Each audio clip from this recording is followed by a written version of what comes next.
successful ones have been obviously the strict press, which has just come two groups straight. Number 8, lane 1. They are on.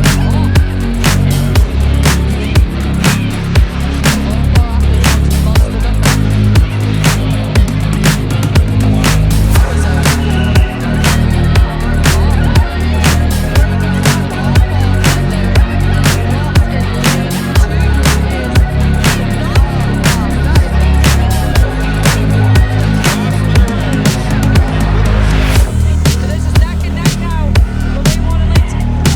Finley with a sub 40-second time. I know. I was not able to see the stage side.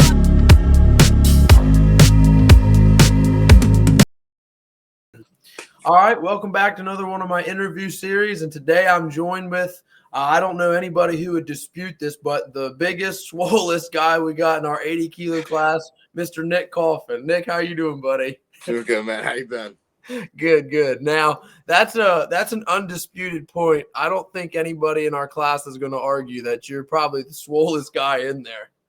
Yeah, I don't know, man. I might put Zach Schultz on that board too, but Yeah. It's like a few like Zach between him and I, yeah. Yeah, and then we'll throw Dean in there as an honorable mention. Yeah, Dean is just rock solid, man. Dean, you can't pack on any more muscle on his frame, but you guys don't even look like you can be 80s. I mean, It's a bitch to get there. Yeah. It's a bitch to get down, yeah. The first year we competed against each other was 23, correct? Yep. Okay. So on 23, I saw your Instagram, and I seen that you were training for OSG, and I thought, I don't got to worry about this guy. He's at least a 90. And I see all those under 80. I was like, oh my gosh, I don't look like that. I guess we got more work to be doing here. Yeah, man. I've always done like kind of a bodybuilding hybrid. So, I think that's Gotcha. always where the shape stuff has come from. But yeah, I've always had that kind of like back burner passion. I've always liked getting bigger, more shape, more defined. But it doesn't seem like it carries over so much to strongman. In every in every possible aspect of the support, in every aspect of the sport. Having muscle obviously helps, but it doesn't seem like there's guys that are, you got guys like Mads Bjorheim, he's kind of long, lanky, but just, once he's pulling on the bar, it's moving. So it's been funny to see how, I've definitely got that name for myself. Everybody kind of knows me as that dude that looks like he's not an 80. But there's only a couple events where it seems like the muscle is really, put me over the line. Yeah. There's guys with less muscle that are definitely a lot more proficient in the sport. Sure. Now, I've got a whole host of questions that I want to ask you just off of what you just said, but I figure we can get that to go along as I go along with this chronological timeline for getting your story. So if I start off kind of back at the beginning for you, was that how it was for you, like growing up in school and sporting endeavors that you did? Were you always kind of a bigger guy in that sense? I know we're not tall, but just that frame thick. Or were you bullied, put in the locker room, or are you stuffing other people in it? Yeah, so it's funny. I mean, sort of a long-winded response there. Well, go for it. That's a great jumping point. Yeah, so when I was a kid, I was actually always really short. I was never, still to this day, right? Yeah. Right now we're working on it. Yeah. Close. But I was always definitely a shorter kid growing up. Definitely got my share of flack for it, from like ages like 6 to 13. In high school, I was a wrestler. I wrestled for all 4 seasons in high school, all 4 years. So that was actually where I discovered like strength training. Gotcha. My cousin took me on, and he was kind of guiding my strength training through high school. And that was kind of where I found that I liked being in the weight room. But I was never big. I graduated high school as a senior, 135 pounds. Wow. Okay. Yeah. So, never super shredded. I mean, I was a wrestler, so I was lean. But I was never like, one of these, paper thin guys. So it was always very, very average, even in the weight room. Even though I enjoyed it, I wasn't necessarily, it wasn't like I stood out or anything like that. But I just never stopped. Okay. So then, out of high school, I just, kept lifting. A lot of guys, they'll lift for high school wrestling or hockey or football or whatever it is. And then they go on to college and they're not playing these sports. And, that's where, you see a lot of guys, go to mush pretty much right out of the gate. Yeah. Now, before you get too far, were you a good wrestler? Yeah, it's all relative. I was, I guess many would say I was good. I don't know if I would have ever been like Division I. I never pursued anything outside of high school. Okay. Outside of high school wrestling. I had some Division III schools try to recruit me, but I ended up going into the trades right out of high school. So, Okay. Didn't pursue that. But yeah, I was, 4 years varsity, 2-time captain.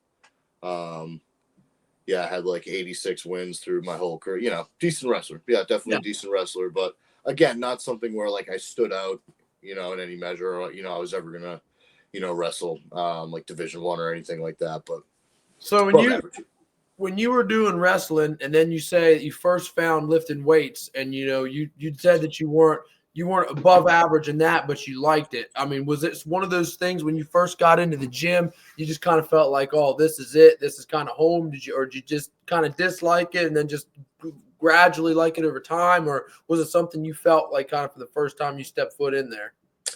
I always loved the feeling of getting a pump, and from the very first time, when I was like 12 years old, I remember whoa, always from the very first day. Gotcha. Always loved the feeling of like, getting a little bit of blood flowing, getting a pump. Even like the conditioning stuff, I weirdly liked, unless it was like the assault bike or something. Nobody likes the assault bike, but I always really enjoyed it, whether or not I was, like we said, kind of standing out from anybody else. But no, I always really enjoyed the feeling of lifting. Yeah, for sure. So obviously, you say you finished high school and you went into the trades, but you continued lifting from there. Is that kind of where did you go from there after high school when you were lifting? Where did it take you from there? Yeah, so it's kind of floating around. I was a laborer in a construction company. That didn't last very long. And then I was working in the restaurant industry, and just the whole while just kind of like squeezing in, workouts here and there, just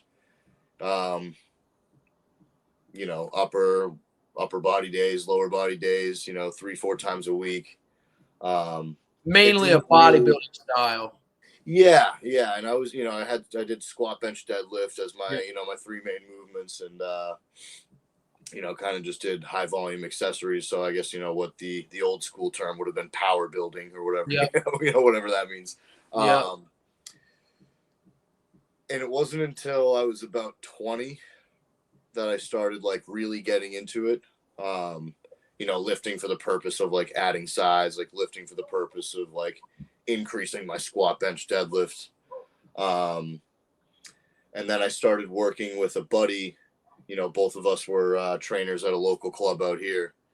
And I was 20 years old. I was real cocky, squatting 315, deadlifting over, 405, the gym bro numbers. Yeah. And he was already competing in Strongman at the time. And he still a good buddy of mine to this day. He's probably about 29, 30 at the time. And I was about 20 at the time. And I think he just wanted to put me in my place a little bit. He's like, oh, I'm doing this competition next month. Why don't you jump into it with me? It was Granite States in 2018. It was my first ever strongman competition, and I got slaughtered, like smoked. So it was like I went for the U80 Open class, but I think I came in like 4th out of 5 guys. Yeah, and like the top 3 guys were kind of competing with themselves. It was just me. Yeah. But, you know, it was one of those competitions. Sure. So yeah, I think my buddy kind of thought that would humble me a little bit, but yeah, it also turned. It did. It definitely did. But it also turned into, you know, me falling in love with the sport. You know, if I Gotcha. really liked what the events were that day, you know, I kind of sparked my interest in, you know, what strongman really was. And do you remember what those events were in that first comp? Yeah. Yeah. Oh yeah. Yeah, definitely. It was a axle deadlift on tires, so it was an 18-inch pole. Okay.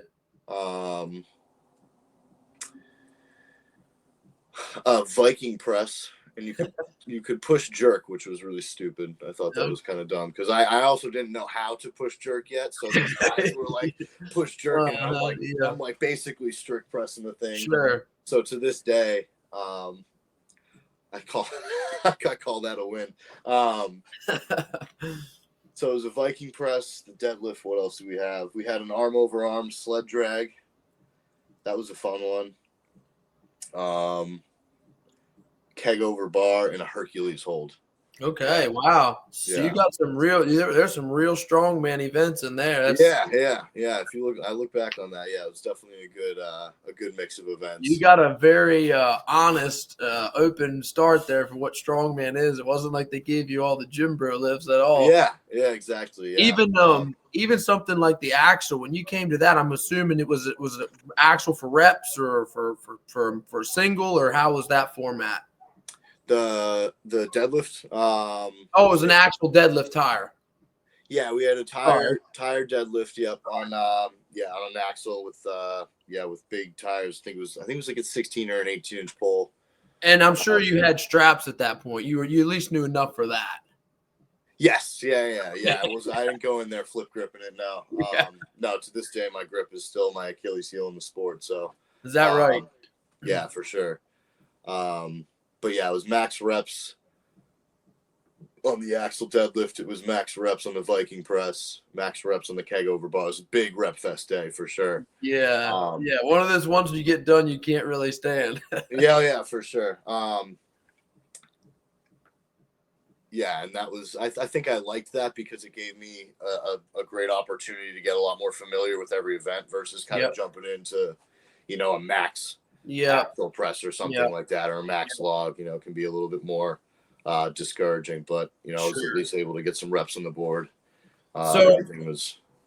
After you went from that contest, you said you really just you liked that sport. You thought that was good. Now, did you jump right back into trying to find another contest fast, or did you take a little bit of time and say, let's get somewhere forward? Where did that look like from there?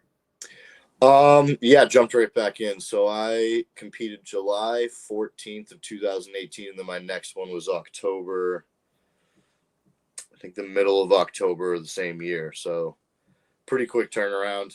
And then from there it was, you know, go.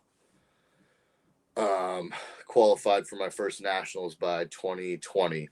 Nice. And then from there went to nationals, 7th in nationals, qualified for the Arnold. So yeah, it took off pretty quick, you know, once I had done that first competition. So it sounds like after that first one, you actually had some pretty good, I mean, I don't mean it lightly, like you had some really good progress there to go from your first one, not knowing anything with your gym bro numbers, you know, to making it, qualifying for nationals. Cause in that format, you had to at least get top 3 to get nationals. Is that correct? That was most shows. It was top 3 or even win some of them.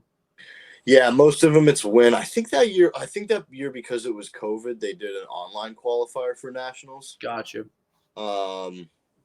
Yeah, I don't think I actually won a comp for that specific one. That was like an online qualifier, like hit a certain log number, hit a certain deadlift number. Gotcha. It wasn't even quite like OSG where they do like a leaderboard.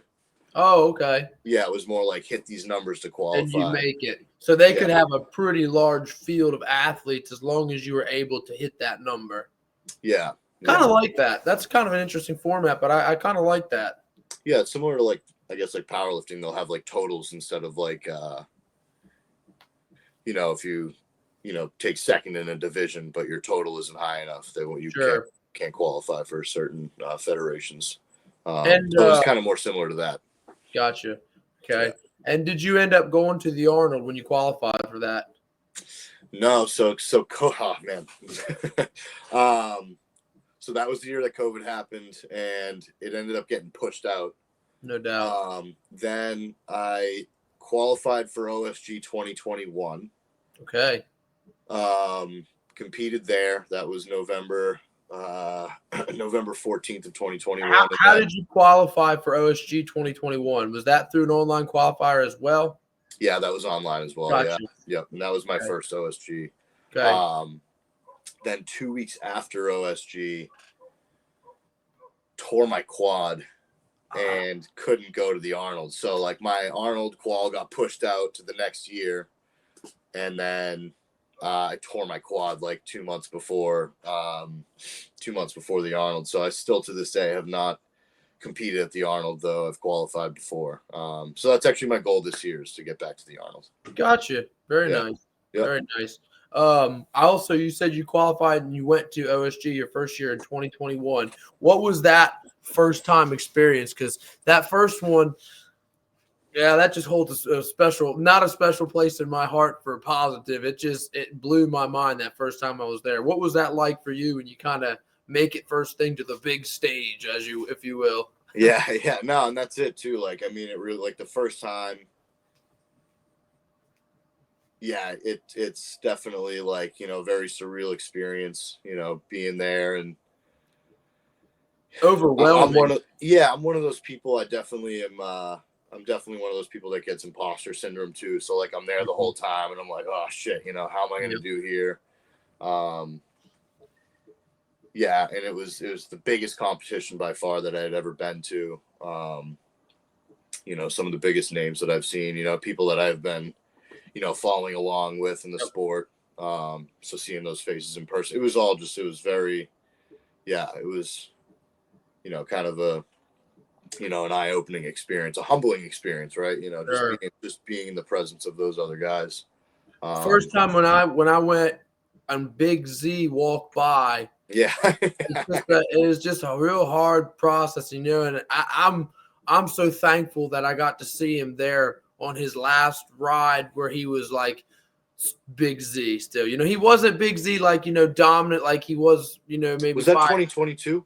Yes, sir. Yeah, where he was just absolutely massive. Yeah. And I mean, he had the shoulder nerve thing, but he was still Big Z, Yeah. He had that belief. He had that walk. It was like, that was cool. I got to get a picture with him on that, which he was probably really the only person I got in a picture with, because like you're saying, the imposter syndrome, you feel like you don't belong there. And most people, they can't relate, Nick, to going around people. Like you can get in your circle and be very good. You can be very good. And when you go to the world-class level and you're surrounded by that much quote unquote greatness, in their sport, what they are greatness, you're surrounded by that much talent. It can be very overwhelming, because I mean, the quality there, it's like, this is it. This is the top. And everybody is there, And I think that's one of the things, like, that really speaks to one of the bigger challenges that you face when you're at big competitions like that is, it tests your confidence. Everybody knows they're around guys that aren't going to let you slip up. When you do make a minor mistake, there's going to be that guy right there that's ready to capitalize on that mistake. So even just being able to like overcome that mentally was one of the bigger things of that. The first time I had gone to OSG in 2021 was just trying to keep my head on, trying to remind myself that, like, you got to just come and bring what you got, Yeah. And that probably OSG, you got to it pretty early on. 2021 was that was probably how quickly did you figure out once you were in the for a strongman, oh, I want to go try to compete at the top? You know, I mean, pretty fast onto it, or did you just kind of think we'll just see where it takes me, or did that kind of become your goal? You know, I want to make it to the pinnacle of the sport. I think it was after my first nationals was where I thought, okay, maybe there's something here. Gotcha. You know, up until that point, you know, I knew I was like, you know, decent locally. I knew how I was like competing against guys in the area. You know, I could start to see that I was making like progress a little bit faster than other people. Yeah. You know, was doing things the right way, had good programming. Sure. Yeah, I would say once I had, you know, a real result, you know, placing in that top third at nationals and qualifying for the Arnold, that was the moment where I was like, all right, let's see how far we can push this thing. Like, let's turn over the you know, the stones that we haven't yet, and you know, start to put the gas pedal down on this, and you know, see where it takes us. And to kind of go off what you just said there, kind of pause on your story, talking about turning over stones. You said you've been at 80 pretty much since you started the sport. Is that correct? Yeah, I mean, even to, you know, how we define that is, you know, obviously comes in grades, but when I started, I was probably like 17% body fat. That was exactly where I was going. You were higher body fat, and as you've gotten better and gotten tighter and more muscle, that number has had to come down. Hence the mutant that sits in front of me. Yeah, you know, I was 174 pounds. Yeah. 17% body fat. Like, yep. Yeah, I was barely a U80 when I started, you know, whereas it got to the point where I was kind of a true U80, you know, doing cuts, you know, watching my diet around competition. But you had to actually grow into that, really. Yeah. I mean, I didn't really start to get, you know, like quality muscle on me until probably like 2021, 2022. Gotcha. You know, obviously right around the time I started working with my first nutritionist, you know, and that's the key right there is just the food you're putting in. Yeah. Like I said, I've always been the type to do like high volume stuff. I love high rep range, love getting the pump. I've always kind of like trained as a bodybuilder hybrid. Sure. So yeah, it's definitely taken a while to, you know, come into this shape. Yeah. But yeah, when I first started, I was, like a lot smaller, no conditioning whatsoever. Yeah, it's funny. I was actually talking to one of the guys that we were competing with, back in 2023, one of our Canadian brothers, and, he was like, oh, you know, and he didn't mean anything, you know, negative by it, but he was like, oh, you know, it must be awesome to have, you know, the genetics that you have. And old me, you know, might have gotten a little upset by that, but I honestly understand how people look at me now and assume that it's just a genetic thing, but it's never been that way. I've always been super small, you know, never anything like you know, super impressive physique wise. It's just been the last like 4 or 5 years just really nailing the food, eating a shit ton, training a lot. And like I said, having that kind of bodybuilder, strongman hybrid has shaped me up quite a bit. And I'll ask you this. I know we're taking a break in your story here, but we're just kind of going as it goes along here. With talking about good foods and whatnot, what have you, timing of what meals you eat and what you put them around, that is really everything, isn't it? Yeah, and that was, I think, you know, I took on a new coach, shout out Frankie Pro, back in August. I took him on late August, and we worked all the way through to OSG this past year. Yep. And that was one of the big things was, you know, timing of my foods and making sure that I'm, you know, not just hitting a number throughout the day, not just hitting, but like, make sure there's little fats here and little fats here. Yep. All my fats, towards the back half of the day. Yep. That was a big one. Obviously where you put your carbs. Yep. Where that lines up in your training and what you're doing throughout the day. Yeah. That's something I didn't get a hold of either until I started dabbling with it this past year for OSG. Yeah. But I didn't really get a hold of it, honestly, since OSG to now, really tracking that down, where I place my carbs, because we all know it's very simple on gaining and losing weight. You've got a number of calories a day you can eat. If you want to lose weight, come underneath of that, and your body will burn, more than what you need. And then the versus gaining weight. But, the trick is keeping that number where it needs to be. Yeah. And you can still manipulate it and still be able to come down with that fat if you're not. It's just a trick. It's a tricky one, but it's very challenging for sure. And when it goes from just lowering weight and lowering body fat to also now trying to perform through that while you're in that caloric deficit, that becomes very tricky. And that's where I think I saw most of the benefit from working with a coach there. Yeah. It was tough. Some weeks I would, go to pick up 90% of, a weight that I've, hit many times. And it just doesn't move, and then you gotta play with your carbs. You gotta play with your food. You gotta be very on the ball with it. So that's definitely been one of the biggest like learning curves I've had over the last, few years. And it definitely through my strongman career is how that food plays a role. Yeah. Because powerlifting, strongman, we all have like those guys that think just eat like they're Eddie Hall, and they're just throwing junk in there and just hoping it'll turn into something. But I would say that's a mistake that a lot of weight class guys especially are making is not necessarily respecting their food timing, how they're breaking up their macros, things like that. Yeah, you can't at the local level or even, national level to some extent, you can maybe get away with that. But when you get going up to the very tippy top of it, there's no room for that. You can't give away a pound to 5 pounds to anybody.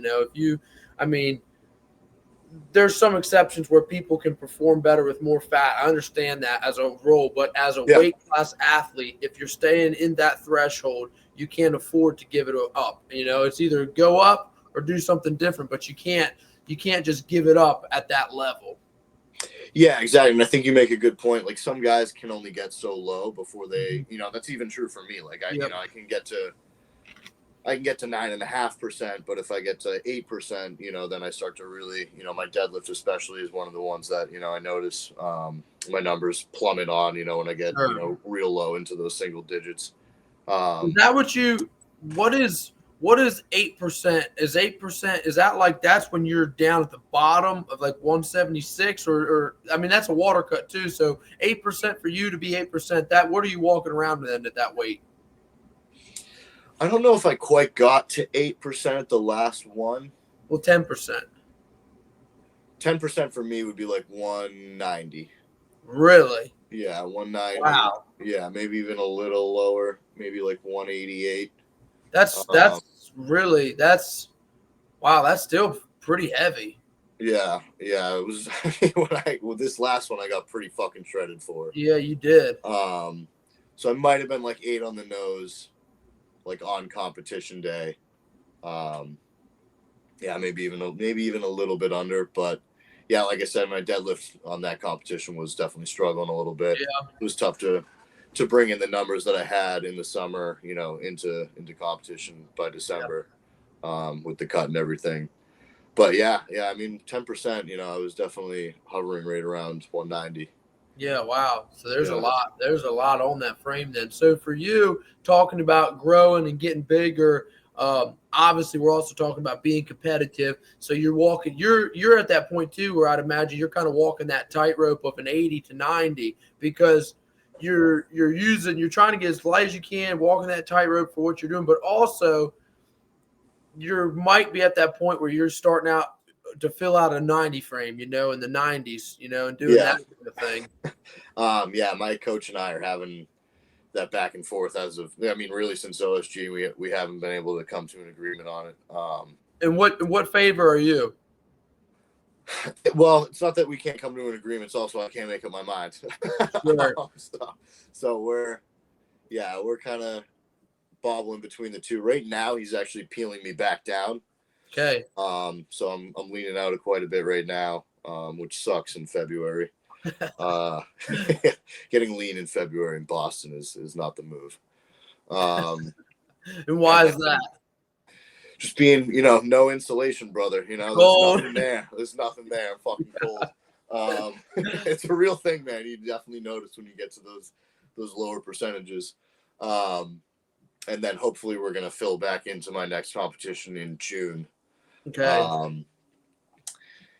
So yeah, we've been kind of debating that. I'm definitely a very big U90, U80 rather. My coach, my strength coach was talking about that. My nutrition coach, but we're all three of us are kind of in agreement. I'm definitely pushing that line where I can't necessarily afford to build a ton of muscle. Mm-hmm. No, your muscle's there. Yeah. Now it's obviously just make it like more skill specific. Yep. Just work on efficiency. Yep. Yeah. So just, working more of the skill side of things. What do you believe, like we were talking about muscle moves weight. We understand that, but there is a ton of strong people that don't look like you look, Do you believe that there is a portion of you that you can keep training and getting stronger without necessarily having to get more muscle for a time? I mean, I understand more muscle, but you've got so much on that frame, Do you believe that there could be more there to gain from?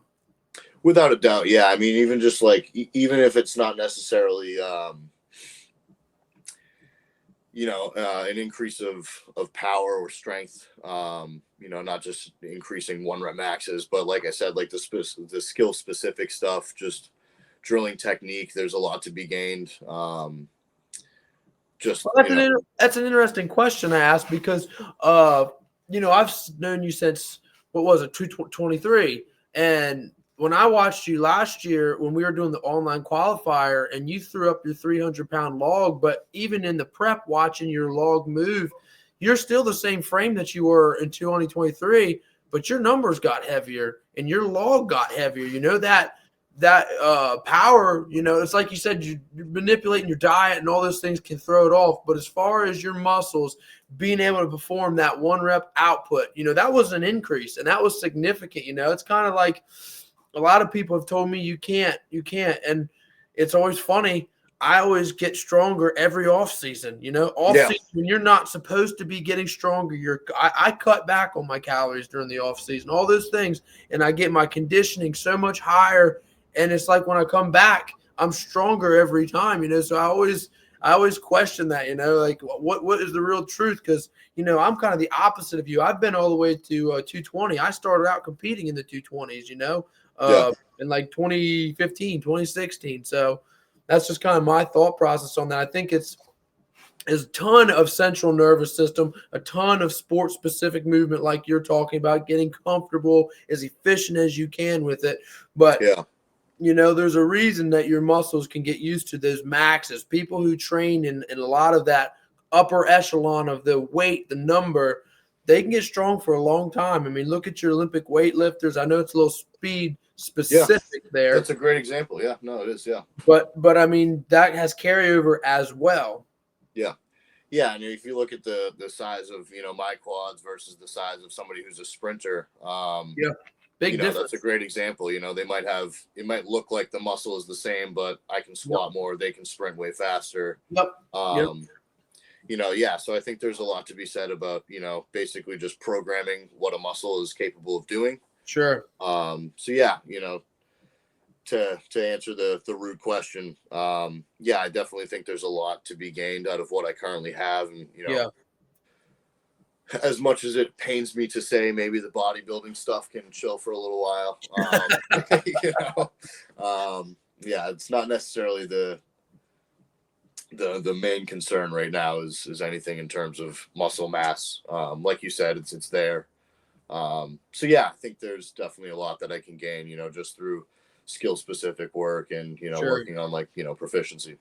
When you work on your conditioning as well, are you a guy who does conditioning that's sport specific, such as sandbags? Do you do the row or elliptical bike, something like that? Or are you like higher reps, no rest periods kind of thing? Where do you fall in for doing your conditioning work? Because I know you have to. Yeah, so I definitely, and it ranges from a lot of things. I mean, you know, you want to consider, you know, the, 15-minute walks every day, all the way ranging from, 15 on, 15 off on the bike, you know, Yep. for 5 minutes straight and just kill yourself for 5 minutes. I've done stuff like that. Higher intensity, moderate range. Now, is that like something walking. that you have structured in around certain times of the year, or do you just kind of throw it in? Just how do you plan that, structure that?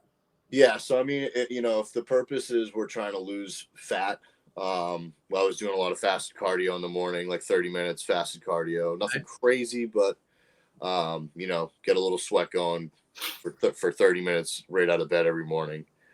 As far as like more sport specific, usually I'll do the short rep range. Short rest intervals. Okay. So we'll do, 10 by threes with 30 seconds rest in between, or, even on the higher rep range, opposite ends, 3 sets of 10 with, a minute rest in between. Yeah. Just real short rests. And that I find to be more sport specific. Okay. Yeah. So we play around with it between my coach and my nutritionist. I've had it ranging from pretty much everything, whether it's, fasted cardio or whether it's sport specific things like Sure. sandbags or, sprinting on the bike. That was going to be my question with that, because you're somebody who's very proficient on the sandbags. You're fast, your picks fast, all those things. That's what I was going to ask you. Do you use that kind of a thing as well for your conditioning, your cardio, as well as it been? So actually with like the strongman specific stuff, I don't like to train outside of my event days. Okay. So I won't really use implements for conditioning. Okay. That I usually kind of defer to the bike, the assault bike. That's usually my go-to. Gotcha. If I'm really trying to get into something higher intensity, I'll just get on the bike and, do 15-15 or 30-30, for 5 or 6 rounds. But I try to avoid the strongman specific stuff only because I'm notoriously fragile. Yeah. Yeah.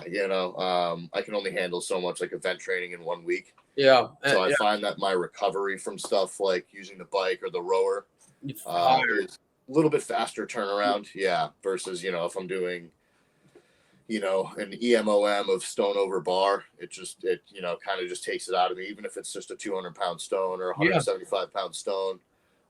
Just the frequency, historically through my training has taken more than it's given me. So sure, I'm very similar with that concept.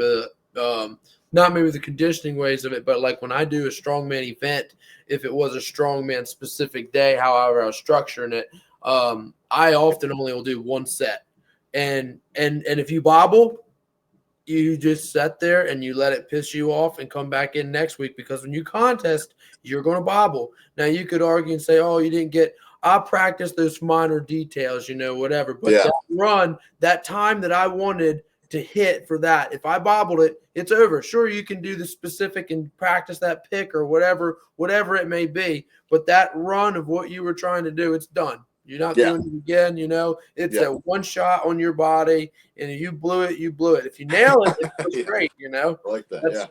That's kind of how I've structured that. Now, with your strongman days, how do you typically structure that? I'm sure it looks very different in the off season. Do you even do much strongman training in the off season? No, not necessarily strongman. I mean, we'll have like certain things that are definitely going to carry over. You know, Yeah. I'll always keep like a strict press in my protocols. Um, we always have a deadlift. My strongman stuff, usually once we pick a comp, it'll start 3 months out. You know, that's pretty standard. You know, 12 week prep. Yep. If there are events that I'm super familiar with, like for OSG, I only did the sandbag medley for the last 4 weeks of prep. Gotcha. Just because it was, you know, an event that I'm notoriously pretty dominant in, except for this past year, which sucked. But Yeah, we'll get to those moments too. yeah, that one took a lot of guys out. But yeah, so it'll just depend. Like the events that I suck at, we'll make sure we give like a full 12 weeks to the events that I'm really good at. That maybe put on the back burner for the first 4 weeks of prep or 6 weeks of prep even. And then outside off season, it's a lot of squat, bench, deadlift. Yep. A lot of volume. Yeah, strongman specific, probably 6 months out of the year, and that's only if I'm competing twice in a year. Like last year, I only competed at OSG, so it was just a quick peak for the online qualifier, and then we took about a month, and then we started prepping. Yep. Comp specific, come like early October.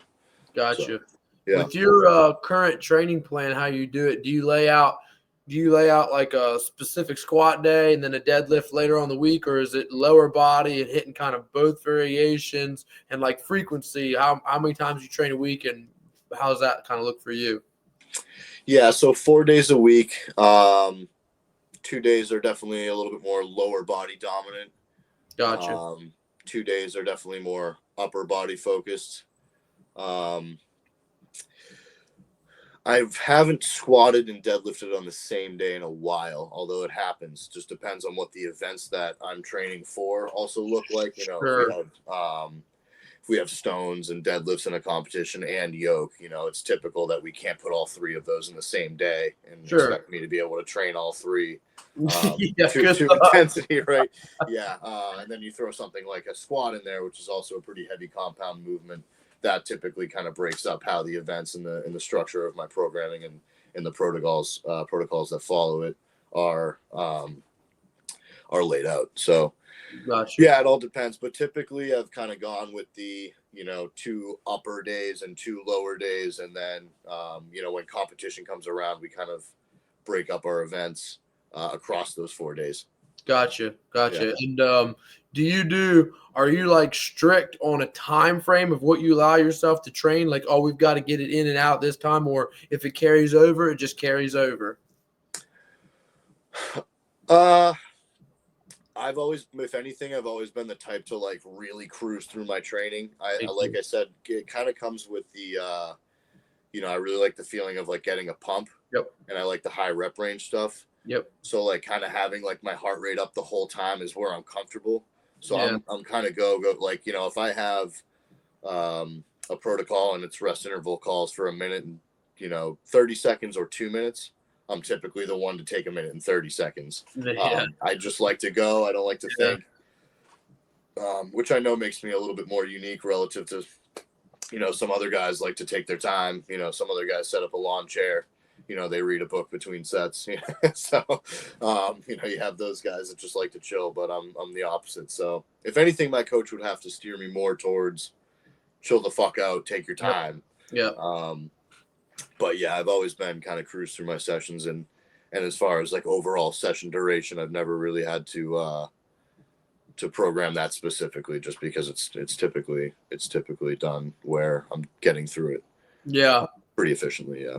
Yeah, that's something I've really had to learn, because I'm very similar to that. Fast, just go, and I used to not have a time cap on that, and then I got to where, okay, an hour, I felt like that's what I need to do, because I was, obviously after you train long enough, you get strong enough years in it, the recovery won't allow you to train for 2.5, 3 hours of like a main, so then you dial that back down, and then I come to find out, if you just read, you need to have those time in between your maximums, where your body is ready to go. Yeah. My body is ready to go still much faster than somebody else's because I'm so used to training that way. But Yeah. regardless, I have to give myself, make it. If I'm going up for something and the peak has got to be hit, then I have to have at least a minute and a half. Sometimes it's a little longer, which is better. Sometimes I'm sure I still cheat it and go all the way down too Yeah. short. But then when I added that, and then still keeping the workout under an hour, when I get to my accessories now, it's go then, because you've already spent 25, 30 minutes. You got 30 minutes left. You better make the most of it. Yeah, I mean, you have something like a farmer's carry or a yoke, or something where you have any sort of setup. Yeah, it takes quite a while. Takes a long time. Yeah. Yeah, and I'll certainly have days where I have to pull an accessory or something like that because I'm just reading my body. It's I've been here for 2.5 hours and I feel smoked. So I'll make calls like that, but I try to stick to things as much as possible, and even if I'm feeling beat up, grind my way through, and then afterwards text coach and say hey, maybe time for a little bit less pressure on the gas next week or something like that. But yeah, as far as we're typically always very meticulous about what rest intervals we're taking and how we're going about the session. And if I, need to take a longer training session, it's, kind of called out for me ahead of time. Gotcha. Yeah. So never really had any specific like session durations, but definitely a specific approach, when we're going into our training, hit it hard versus, take your time. Yeah, and very conscious as well, of what you're feeling that day, what your body's feeling. You're reading that as well. Yeah, and it's a good point that you brought up too about when you're used to training that way, that kind of fast-paced training, shorter rest intervals, even higher rep range. This is something I try to mention to some of my power lifters who are a little bit more stubborn when it comes to the shorter rep ranges, is that it does actually carry over a ton. Yeah. Once you have once you're allowed to rest for 4 minutes, or once you're, you have it in your protocols where you're programmed for a 5-minute rest interval, that 5-minute rest interval actually does something. So I do find that it's, it lays the foundation, it lays the bricks for when I do have that heavier work called out for me. I do have like those more, chill workouts, kind of, go in there, throw some heavy weight around, but do it on your own time. I find that I'm definitely a lot more proficient with those protocols as well, having laid down the work capacity foundation previous to that. That's it. I couldn't agree more with what you just said there. That's something that I missed for a long time. Really, I've studied this for a long time, but I've missed that for an even longer time. And I read so much last year, and that's what last year I took another. Every year, you'll see if you can take a climb. You have some years where you don't get anywhere. You might go. I mean, I went 4 years to put 15 pounds on a deadlift. It might have been longer. I think it was 4 years or so, but and then you have jumps that all of a sudden come. Yeah. And what you're talking about, that's kind of like there's no kind about it. It's mature muscle, getting your muscles hard in that density. For OSG last year, that axle was so much heavier, that other one, and just getting to be able to hit that, I was walking a mile, half a mile to a mile at the end of a workout, dragging chains, and conditioning like that. And then doing the same thing on my upper body day, doing tricep extensions, and then doing rows back and forth, dragging a chain around chicken houses for half a mile, Yeah. And then my numbers jumped, and I realized then, okay, there's a conditioning part. You can try to be lazy and neglect one. It's not one, it's all. You have to combine so many things with it to keep growing. And when you first start in these sports, one thing will make you better. Just do that one thing and you'll get better. And then when you start to get better, you might have to add something else. And eventually you're going to have to just keep adding and attacking. And there's no room to not try to improve on any aspect. You have to try to have all your bases covered. Yeah, that's exactly it. You can get stronger doing one push-up, but eventually you're going to have to do two. And it's the same with everything. And I think that's where a lot of people, especially in strongman, early on, shy away from the sport, because there's so many events that you have to get better at. Yeah. And it's not even just, the skills of the sport itself. It's the food that you have to eat along with it, the way you recover. Everything has to improve, exactly like you're saying. It's not just one thing, it might be one thing for a month or 3 months or 6 months. But as soon as you start to really see progress, other things have to improve as well. Whether it comes down to the gym itself or just your lifestyle. And that's I think where people go from, local to the, maybe more regional, national level. And then right there is where you start to see that cutoff of the people that are just willing to do that. Yep. And then you get to the world level and it's, the perfect storm of genetics, proper training, eating the right way, doing the right things, and just also being a sick fuck and just being, super gifted, There are definitely those guys that have those freak lifts, but they're also doing all of those things. They're also, they're turning every stone. And that's where I think, you start to see a big drop off is the guys that are just willing to do that. Yeah, that's very true. Very true. Well, last question I'm going to ask you before we get back on with your story is, as far as your nutrition, what does your typical nutrition look like for you in a day? Is it similar foods or you do different things? No, I'm very, very plain, very basic. I have a horrific sweet tooth. Me too. So that is like one of my biggest weaknesses. But as far as what I'm routinely eating, I wake up like 5 eggs, a little bit of egg whites. I dice up some honey ham, orange.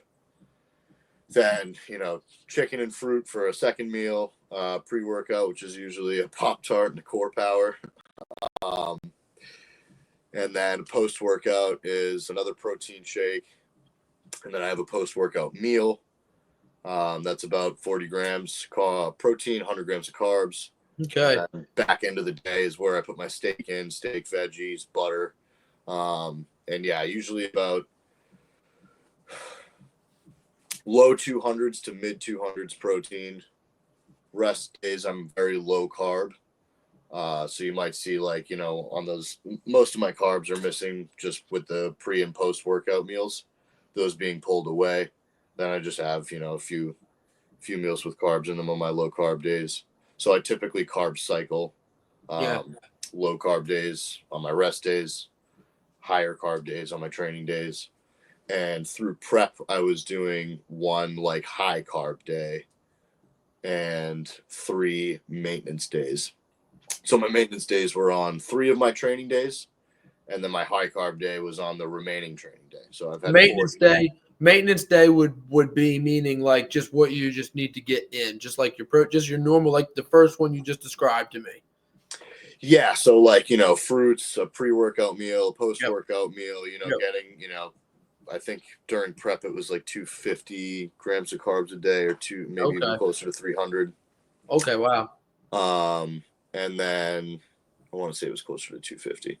Then low carb days were 120 a day, which was which is 3 pieces of fruit and then you had your 1 high carb day on that as well. Yeah, so I would typically put that on my Thursday, so after a workout and before a Friday workout. So I would kind of sandwich my huge cheat meal, free meal, into my Thursday nights. And then throughout that whole day, I'm just, kind of munching away on whatever I want to eat.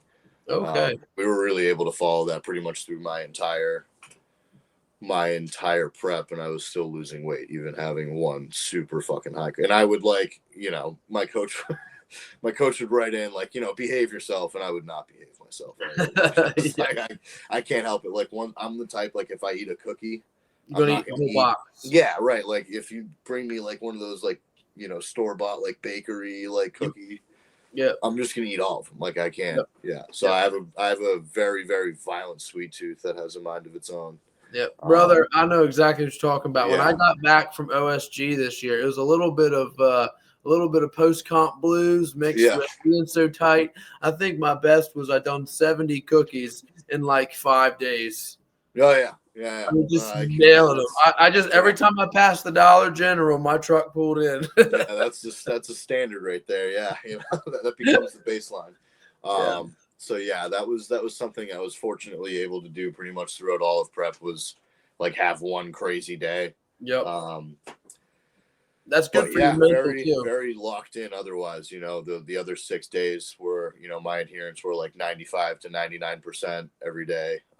So I might go 10 grams over on carbs or something, or maybe miss protein by 5 grams, but always pretty much right on. Yeah. Which a lot of people don't realize they can't say. People will nail their diet, but it'll be like 87% or 91%. They're still not doing quite as many things as they should be, Yeah. which is another big part, big learning curve that I had on this last prep was, oh shit, I've been measuring food, like an idiot, or, not taking my time to weigh things out. And you realize that you have more holes in your diet than most people think. Yeah.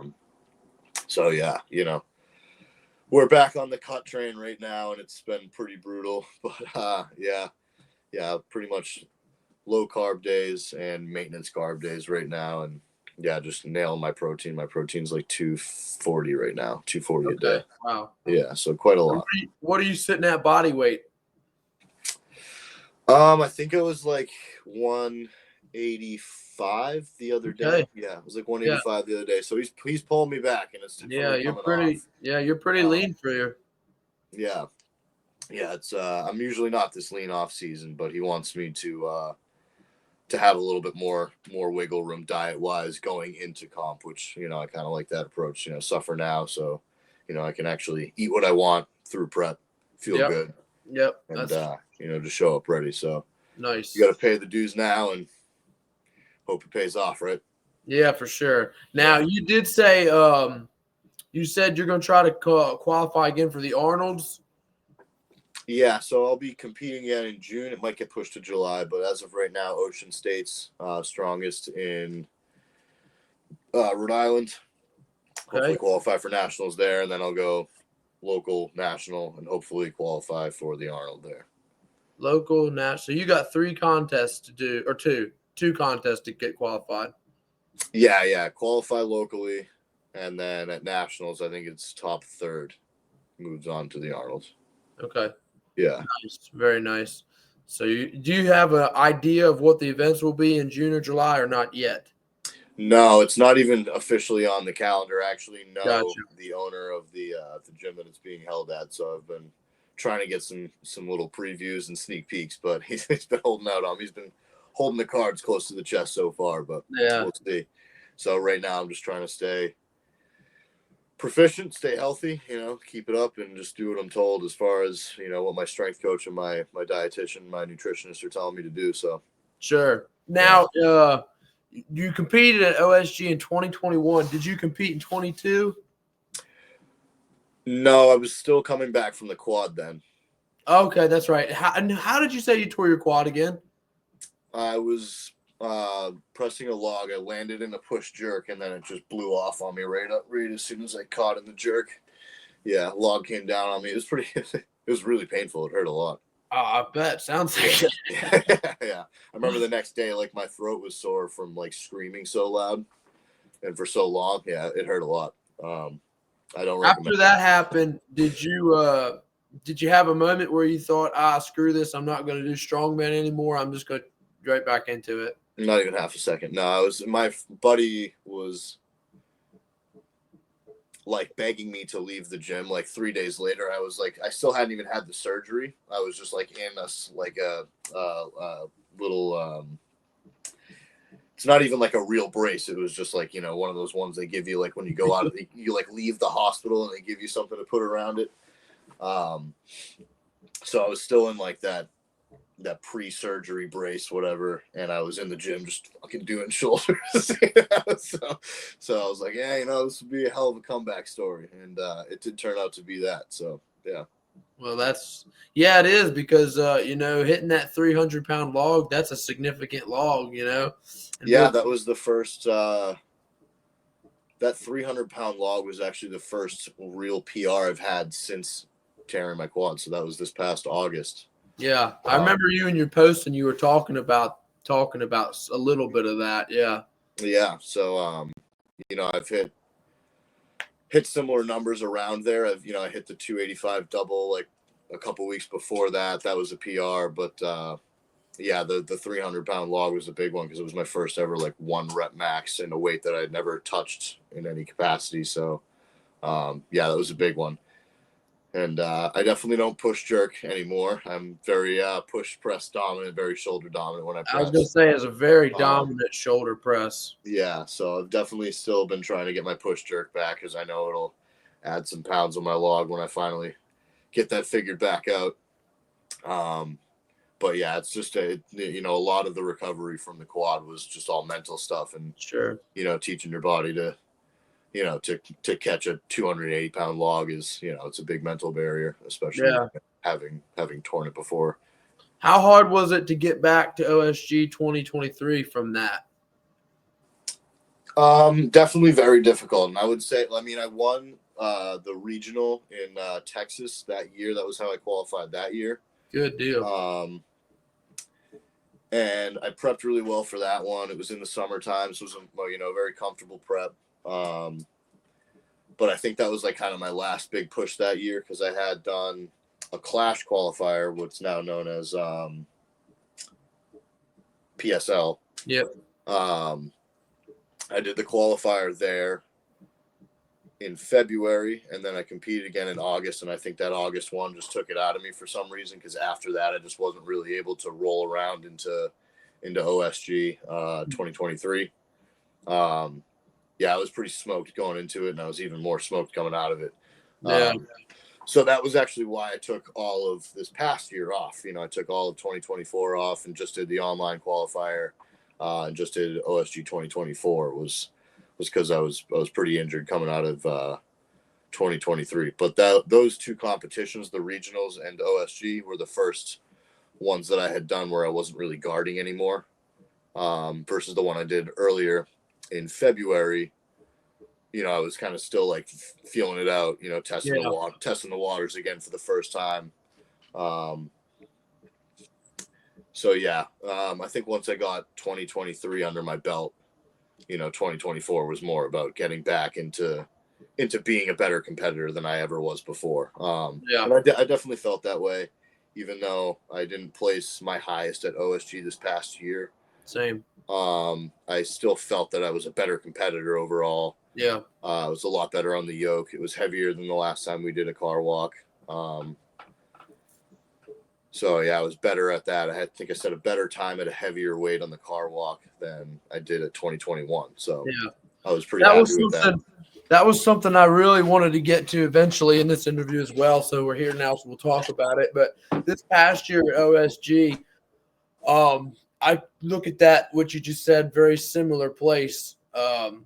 We were both come in much better versions of what we had ever really been. I was much, much better than what I had been.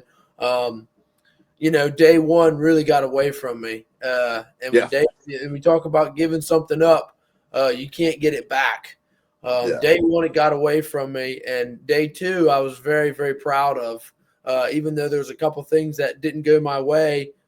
Even with the sandbags, day one didn't go my way and I was expecting it to, and then you have to make that mental decision. Am I going to give up or am I going to keep pushing? Well, you're going to keep pushing, the sandbags was a massive PR for me. Just being able to pick up those sandbags and run with it, the shield like cake. What got me was I loaded them to one side on the sled and load it way, way down. But that itself aside, I was proud of day two. But to get a place behind where I was the year before that and to have, flubbed the dub so hard on day one, that was a hard pill to swallow. And I remember when we finished the sandbag medley, that was the last event that we did. And I came out and sat on those steps, and I just felt gutted. I just sat there, felt really, really down. But I just, I didn't have any words for it at that moment. And then you came out, and there was actually, there was tears in your eyes. And I mean, I could see obviously what that meant to you. We go so hard for such a year. I guess number one, how do you approach that mentally when you give something so much and as an athlete, you're going to come into failures, I mean, even your best, when your best is not enough, where do you go from that mentally? How do you approach that, and how do you deal with that? Because it means a lot it means a lot. Yeah, it does. You don't get to that level, first of all, by accident. You don't get to that level unless it's, a big piece, if not, for some guys, it's their life. Especially the guys that are, constantly competing and, the guys that are chasing the podium, they put their lives into it. And I think if you're there, that already, speaks to that. You've put so many hours, so many days and weeks, into it. Yeah, it's tough. When you take, for me, log and sandbag were my two big events that weekend. And, I didn't perform the way I wanted to on either of them. Yep. And the sandbag was an error that was entirely on me. The log, I can get into that and, bitch about what was done with the pads, but Sure. The sandbag medley was entirely on me. I went for a pick. I tried to do my pick too fast to make up for an athlete that was inches ahead of me. Yep. And I dropped the bag flat on the ground. That when that fucking shield bag goes flat on the ground, I lost 5 seconds just to that alone. And, 5 seconds in that level, 10 guys sneak into that time slot. When you underperform on two things, I know some people don't like the term underperform, but when you let yourself down on two events that you're expecting to do very well on, or expecting to do much better relative to what you put out that day, you definitely got to remind yourself of the wins, and it's tough when you have very few of them. Sure. 2023, I think the only thing that I did that was a measure of progress was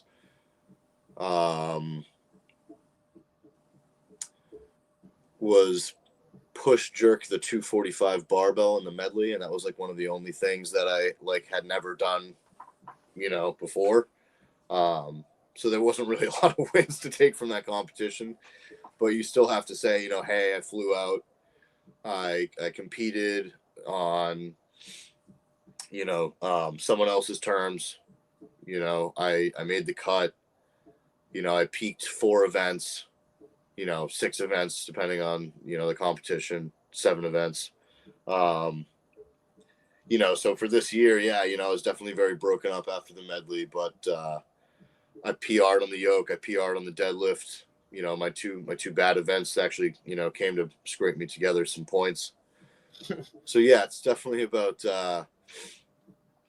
reminding yourself of what the wins were and what you put in. And even if you don't get that exact result that you were looking for that weekend, you've still now made if that's my low, if placing 21st at OSG amongst, I know people say this every year, but the competition gets better every year. It does. Mm-hmm. The sport just gets better and better. Guys want more and more, the implements get heavier, the events get heavier. So to go, if, placing 21st is my new low, that in itself is a win for me. Yeah. Because, 5 years ago, there are some events I would have zeroed. I wouldn't have pressed a 280 log 4 years ago. Yep. Even the axle deadlift where, I went for the lighter weight this past year, got a good handful of reps. Even 2-3 years ago, that wasn't something I would have been able to do. Yeah. So whether it's an underperformance, whether it's, or the two things that I PR'd on, I'm still leaps and bounds of ahead of what would have been a great performance for me 3-4 years ago. Yeah. So that's one thing you got to remind yourself of is, it's like investing, it's not always, it might trend that way, but you are going to have those dips. Sometimes they're going to be big ones, sometimes you're going to be, sometimes you're going to tear a quad. Sometimes you're going to, blow a bicep off, whatever it is. Like, you can't be in strongman if you're not prepared to have those dips and you're not prepared to step back and say, why are things not going the way that I want them to go? So for me, failures kind of make me a little bit more hungry. Sure. I hate admitting that I quit something. Whether it was, sports as a kid when I was a wrestler, I was never super gifted. And the same mentality is always carried with me, where I just don't like quitting, even if I'm not doing great at something. It's like admitting defeat, Sure. I just don't like to quit. And I think that's one of the more important things when you come out of, a tough competition or a tough performance like that, is just reminding yourself, you just got to keep going. Sure. Otherwise, you're just admitting defeat, Yeah. Well, and,